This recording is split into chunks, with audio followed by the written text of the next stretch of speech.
మనమందరం పోరాడదామని మీ అందరూ అనాలి.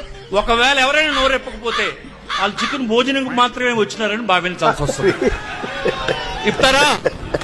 ఇది మీటింగ్ ఎత్తిన దాకా ఒక్క పెట్టరు. తదుపరి ఎక్కువ మంది లేకపోతే కొద్దిసేపు ఆగండి, భోజనం మీరు ఎవరు వెళ్ళినా అక్కడ పెట్టరు, మీరు వెళ్ళడమే తప్ప ఇది మీటింగ్ ఎత్తిన దాకా ఒక్క ముద్ద కూడా అక్కడ ఇయ్యరు. మేము ఆదేశించిన వద్దండి, అందరం వెళ్ళిపోదాం, స్లోగా తిందాం. 10,000 మందికి ఉంది, 4,000 5,000 మందికి 5-6 మంది తినేస్తే ఇంకా 5-6 మందికి ఉంటుంది. మరి బాబు ఇచ్చకండి అక్కడ. అసలు మీకు ఏం రేట్స్ ఉన్నాయండి? బిర్యానీ పెడదాం రా అని చెప్పి పెట్టకుండా ఇలా చేయడానికి. ఇదండి మన వైసీపీలో ఉన్నటువంటి అతి మేధావులు.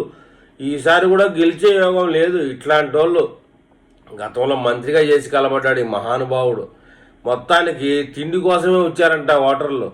ఈ మహానుభావుడు మీటింగ్ వినకుండా పోతా ఉంటే అన్నము చికెను ఎప్పుడు తినలే జనాలు. చికెను అన్నం వీడు ముఖం వీడు మటన్ మా చికెన్ ఏదో మటన్ పెట్టేటువంటి మాది చికెన్ అంటే పెట్టరంట, ఒక ముక్క కూడా పెట్టరంట.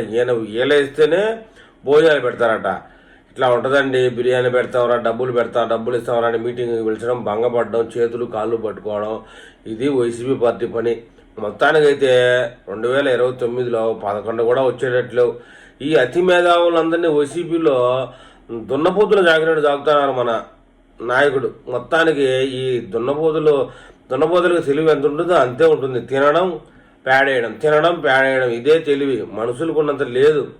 మరి ముందు వైసీపీ పార్టీ ఇలాంటి మేధావులతో ఎలా గట్టెక్కుతుందో మరి చూడాలి.